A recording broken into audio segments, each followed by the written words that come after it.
안녕하세요. 저는 쇼핑몰을 운영하고 있는 20대 후반의 여자입니다. 지금의 남편과 결혼한 지는 3년 차이고요. 아이는 아직 없습니다. 아이를 안 가지려던 건 아닌데 일에 대한 욕심이 있어서 좀 미루다 보니 벌써 이렇게 되었습니다. 저를 낳아주신 생부는 제가 2살이 되던 무렵 돈 벌어온다는 말만 남기고 집을 나갔다고 들었습니다. 졸지에 혼자가 돼버린 제 어머니께서는 돈이 되는 일이면 더러운 일, 굳은 일 가리지 않고 닥치는 대로 하며 저를 키우셨다고 해요. 당신 역시 보육원에서 자랐기에 딸만큼은 그곳에 보내고 싶지 않았다고 훗날 말씀해 주셨습니다. 비록 여유롭게 배불리 먹고 자라지는 못했지만 어머니께서는 저에게 듣는 보약을 많이 지어주셨어요. 늘 칭찬해 주시고 저는 할 수 있다 응원해 주시고 그래서 오늘 지금의 자리까지 올 수 있었던 것 같아요. 사실 저는 공부보다는 하루 빨리 돈을 벌고 싶었습니다. 그래서 어머니에게 힘이 되어 드리고 싶었거든요. 그래서 고등학교를 졸업하기가 무섭게 사회생활을 시작했습니다. 어머니는 그런 제가 당신이 무능력해서 그런 건 아닌지 늘 걱정하시고 미안해 하셨어요. 하지만 저는 애시당초 공부에 흥미도 없었기 때문에 돈 낭비, 시간 낭비를 하고 싶지 않을 뿐이었네요. 처음 1년 정도는 별의 별 아르바이트를 다 해봤던 것 같아요. 제가 정확히 뭘 잘할 수 있을지 감이 오질 않았거든요. 그러다 적성이라고 느꼈던 게 장사더라고요. 특히 옷가게에서 일하는 동안 제가 코디해놓은 대로 사람들이 달라고 하는 걸 몇 번 보면서 내가 잘한다는 생각이 들었거든요. 생각해보면 10대 때 비록 비싼 옷은 사입지 못했지만 그래도 늘 친구들한테 옷 잘 입는다는 소리를 듣고 살았거든요. 그래서 옷을 떼다 팔아봐야겠다는 결심을 하게 되었습니다. 하지만 막상 장사를 시작하려니 미천이 필요하더라고요. 그래서 먼저 1,000만 원을 모아야겠다는 계획을 세웠습니다. 갓 20살이 된 애가 할 수 있는 일이 많지는 않았어요. 그래서 낮에는 카페에서 일하고 밤에는 동네 고깃집에서 설거지를 하면서 돈을 벌었습니다. 용돈벌이로 아르바이트를 하는 친구들과 달리 저는 생활비도 보태야 했기 때문에 돈을 모으는 게 쉽지만은 않았습니다. 그래도 목표하는 바가 있었기에 힘들거나 지친다는 생각은 하지 않았어요. 어머니도 기왕 마음먹은 거 최선을 다해보라고 하셨고요. 그렇게 한 달을 일하면 당시 제 손에 떨어지는 수입은 100만 원 남짓이었어요. 거기서 생활비를 필요한 최소 비용을 제외하고 나면 50만 원 정도 저금을 할 수 있었거든요. 그렇게 2년 가까이 일을 하니까 비로소 1,000만 원 조금 넘는 돈이 모였습니다. 옷가게를 바로 창업하기에는 1,000만 원으로는 어림택도 없었어요. 그래서 먼저 온라인 쇼핑몰을 시작하게 되었습니다. 아이템당 5장, 10장 정도로만 떼다 팔다 보니 이윤을 많이 남길 수가 없었어요. 게다가 아무리 아닌 척해도 초짜인 티가 났는지 도매시장에 가면 무시도 많이 당했고 바가지도 쓰고 그랬거든요.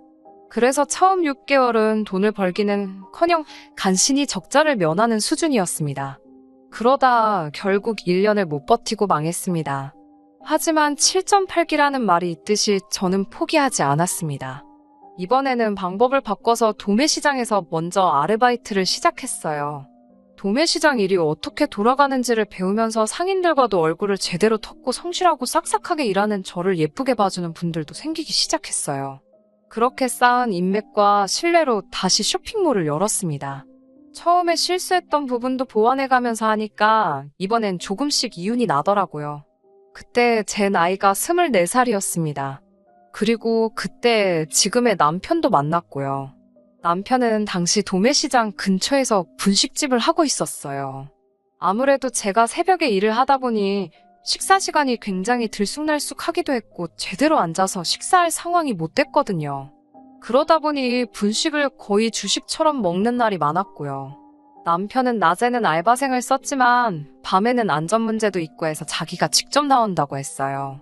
우리는 나이대도 비슷했기 때문에 금세 편하게 말을 놓고 친구처럼 지내기 시작했습니다. 그러다 제 일이 어느 정도 자리를 잡아갈 무렵 저에게 정식으로 만나보지 않겠냐고 하더라고요. 사실 20대의 절반을 오로지 돈을 벌겠다는 목적만 가지고 달려오다 보니 지쳐있기도 했었거든요. 그래서 남편과 사귀면서 조금 평범한 20대의 생활을 누려보고 싶었던 것 같아요. 그렇게 저희는 사귀게 되었습니다. 가끔 영화도 보고 교외 지역으로 드라이브를 가긴 했지만 크게 달라진 건 없었어요. 둘 다 당장 먹고 사는 일이 바빴기 때문에요. 그렇게 2년 정도 만났을 무렵 남편이 저에게 한 집에 살면 그래도 더 자주 볼 수 있지 않겠냐며 애둘러서 결혼하자고 말하더라고요. 저는 그의 쑥스러운 고백이 좋았고 그렇게 결혼하기로 했습니다. 친정 어머니에게 결혼 상대가 생겼다고 하자 어머니는 이제 자기는 정말 할 도리를 다한 것 같다면서 너무 기쁘다고 행복하다고 하셨어요. 당시 제 사업도 제법 자리를 잡아가고 있었거든요. 비로소 어머니에게 자랑스러운 딸이 된 것 같았고 앞으로 더 잘 사는 모습을 보여드리겠다고 몇 번이고 스스로 다짐했던 기억이 지금도 나네요. 결혼 이야기가 나오면서 자연스레 남편의 상황을 파악하게 되었습니다. 남편에게는 혼자이신 시어머니와 남편보다 2살 어린 시누가 있었습니다. 시아버지는 남편이 10대였을 때 지병으로 돌아가셨다고 들었어요. 시어머니는 현재 따로 하시는 일은 없고 소유하신 작은 상가에서 한 달에 나오는 150만 원의 수입으로 생활을 하신다고 했고요. 시누는 저와는 1살 차이였는데 따로 일은 하지 않고 시어머니에게 용돈 받아 쓰고 가끔 남편이 주기도 하고 그런다더라고요. 지금 셋이서 작은 아파트에 살고 있는데 그 아파트는 전세라고 했습니다. 결혼해도 시댁에 따로 경제적 도움은 주지 않아도 된다고 남편이 호언장담을 했습니다. 저 또한 친정 어머니는 내 힘으로 챙길 테니 당신은 신경 쓰지 않아도 된다고 했고요. 그래도 사실 부부 사이에 어떻게 칼로 무자르듯 당신 어머니 내 어머니 선을 그을 수 있겠나 싶었습니다. 상황에 따라 맞춰가며 사는 거지라고 생각했고요. 그런데 그건 저 혼자만의 생각이었나 봅니다. 결혼을 하고 나서도 사실 신혼을 즐길 새가 없었습니다. 쇼핑몰이 자리를 잡기 시작했을 무렵 큰 사고가 있었기 때문이에요. 2주 동안 2,000장 이상 판매된 청바지가 물빠짐이 심하다며 고객들로부터 항해 전화가 쏟아졌어요. 분명히 샘플을 받았을 땐 아무렇지 않았는데 이해할 수가 없었어요. 하지만 공장에 가서 상황을 살피다가 공정 중 빠진 부분이 있다는 걸 알아냈습니다. 공장 쪽에서는 자기들의 실수라는 걸 인정하면서도 어쩌지를 못하더군요. 손님들은 환불해달라고 난리였고 공장도 작은 공장이라서 제가 결제대금을 주지 않으면 도산할 판이었죠. 저는 손님과의 신의도 중요했고 공장 식구들도 모른 척 할 수가 없어서 결국 제가 손해를 다 끌어안고 가기로 했습니다. 그때 손해본 금액은 상상할 수 없을 만큼 컸고요. 당장 쇼핑몰이 망해도 이상할 게 없는 상황이었습니다. 저는 결국 남편에게 정말 미안한데 조금만 도와줄 수 없겠냐고 2천만 원이라도 도와주면 급한 불은 끌 수 있다고 빌듯이 부탁했어요. 마침 그때 남편 친구가 빌려갔다가 갚은 여유 자금이 있다는 걸 알고 있었거든요. 그런데 남편이 우리 돈으로 서로 부담 주지 않기로 하지 않았냐면서 아무리 부부 사이여도 돈 문제로 저와 얽히고 싶지는 않다고 미안하다며 거절을 했어요. 약속을 했던 것도 기억하고 있었고 남편의 입장도 이해는 했지만 그래도 서운한 마음이 컸습니다. 게다가 시모까지 나서서 너는 네 남편 새벽까지 오뎅 팔고 떡볶이 팔고 하는 걸 보고도 돈 달라는 소리가 나오냐면서 그러니까 이참에 그 옷 파는 거 때려치고 남편 도와서 음식이라도 날르라고 하시더군요. 능력이 없고 못 배웠으면 몸으로 때우는 게 제일 편한 일 아니겠냐며 비록 공장의 실수로 큰일이 나게 되었지만 여태까지 제가 혼자 발로 뛰어가며 이룩한 제 사업을 낮잡아 보듯이 말하면서 말이에요. 결국 이렇게 또 망하는 건가 걱정의 밤잠을 이루지 못하는 날들이 계속되었습니다. 그리고 정말 망했다 생각하던 그때 그 환불 사태가 전화위복이 되었더라고요. 환불을 받은 손님들은 제 쇼핑몰을 믿을 수 있는 곳이라고 생각하게 되었다면서 여기저기 좋은 소문을 내주기 시작했습니다. 공장장과도 이 일을 계기로 끈끈한 인연을 맺게 되었고요. 그래서인지 한 달도 지나지 않아 쇼핑몰 매출은 급격하게 늘어나기 시작했습니다. 그렇게 되고 1년 정도 지나니까 생각보다 훨씬 많은 돈이 모였습니다. 그러면서 제가 가장 먼저 한 일은 친정 어머니에게 24평 신축 아파트를 사드리는 것이었어요. 어머니는 다 큰딸에게 부담을 주기 싫다면서 처음엔 한사코 거절하셨지만 제가 엄마, 나도 남편이랑 다투거나 그러면 언제든 달려갈 수 있는 친정이 있으면 좋겠다고 제발 받아달라고 했습니다. 그제서야 어머니는 너무 고맙다면서 딸 키운 보람이 있다고 좋아하시더라고요. 하지만 이 일을 알게 된 시어머니와 남편은 난리가 났습니다. 아무리 제가 번 돈이어도 가정이라는 울타리 안에서 이젠 출가회인인 여자가 어떻게 시어머니도 아니고 남편도 아니고 친정 어머니를 제일 먼저 챙길 수 있냐고요.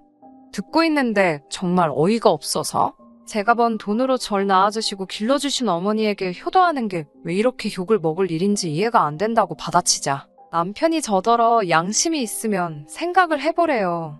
콩 한쪽도 나눠 먹는 거라고 어려서 안 배웠냐면서 가진 게 있으면 다 같이 나눠야지 왜 한 사람한테만 몰아주냐는 거예요. 그러더니 시어머니가 긴 말 할 거 없고 이렇게 된 거 뭐 사돈한테 집을 내놓으라고 할 수는 없는 거 아니냐면서 네 신우가 독립하고 싶다니까 어디 작은 오피스텔이나 하나 사주라는 게 아니겠어요. 저는 순간 제 귀를 의심했어요. 제가 뭐라고요라며 만문하자 젊은 애가 귀가 어둡냐면서 네 신우 오피스텔 해주라고 얘도 뭐 하나는 있어야 시집을 갈 거 아니냐면서요. 제가 아니 신우는 지금 어머님이랑 같이 사는데 오피스텔이 왜 필요한 거며 그걸 제가 왜 사줘야 하는지 모르겠다고 했어요. 그러자 야, 네 남편 여동생이면 너한테도 여동생이나 마찬가지고 가족끼리 그 정도도 못 해주냐면서 기적의 논리를 펼치시더라고요. 그래서 제가 그럼 당신이 사주라고 나는 못 사주겠다고 하니까 저더러 너 이렇게 욕심 많은 여자였냐고 그래요. 그래서 제가 당신 내가 그때 한 번만 도와달라고 했을 때 부부끼리 돈으로 얽히기 싫다고 하지 않았냐고 근데 왜 이제 와서 이러냐고 하니까 한마디도 못하더라고요. 그러더니 치사하게 그러지 말고 그냥 결혼할 때 못한 혼수랑 예단한다 생각하고 사주면 되지 않냐고 그래요. 제가 세상 어느 누가 혼수랑 예단으로 오피스텔을 가져오냐고 그렇게는 절대 못하겠다고 그러니 그럼 집은 됐고 멋들어진 외제차라도 한 대 뽑아주래요. 자기 여동생 기 살려준다면서 말이에요. 저희 둘 결혼할 때 둘 다 먹고 살기 빠듯해서 보증금 5천에 70짜리 월세 살고 있거든요. 그 보증금 5천도 반반했고요. 돈이 벌리는데도 이사를 안 갔던 이유는 제가 어려서부터 월세와 전세를 전전하다 보니 이사에는 이골이 난 상태였어요. 그래서 사실 올해나 내년에 적당한 30평대 아파트가 있으면 대출을 조금 끼더라도 자가로 사서 이사를 하려고 했거든요. 그때 남편 분식집도 정리하게 하고 저랑 같이 일하자고 하려고 했고요. 그런데 남편과 시모 그리고 신우는 제 이런 속마음도 모르고 제가 돈 얼마 벌었다고 당장 이거 내놔라 저거 내놔라 저를 뜯어먹을 궁리로 아주 난리더군요. 그제서야 이 사람들이 나를 호구로 보고 있다는 생각이 들었어요. 제가 막말로 남 좋은 일 시키려고 이렇게 죽기 살기로 열심히 살아온 게 아닌데 왜 이렇게 부당한 대우를 당해야 하는지 싶었고 그런 생각이 들기 시작하니까 가슴에서 분노가 걷잡을 수 없이 일었습니다. 저는 남편에게 그럼 그냥 헤어지자고 했어요. 내가 네 여동생 오피스텔 해주려고 이렇게 악으로 깡으로 버티면서 여기까지 온 줄 아냐고요. 내가 그래도 시모고 쉬느라 용돈도 늘 넉넉히 주고 너 분식집 장사 안 되는 거 알아도 생활비 달라고 안 했다고. 그런데 이제는 뭐 집을 사라 차를 사라 너 정말 미친 거 아니냐고 막 퍼부었습니다. 그리고는 남편에게 나는 이제 니한테 호구 잡혀서는 안 살 거니까 분식집 장사 열심히 하면서 살려고 했어요.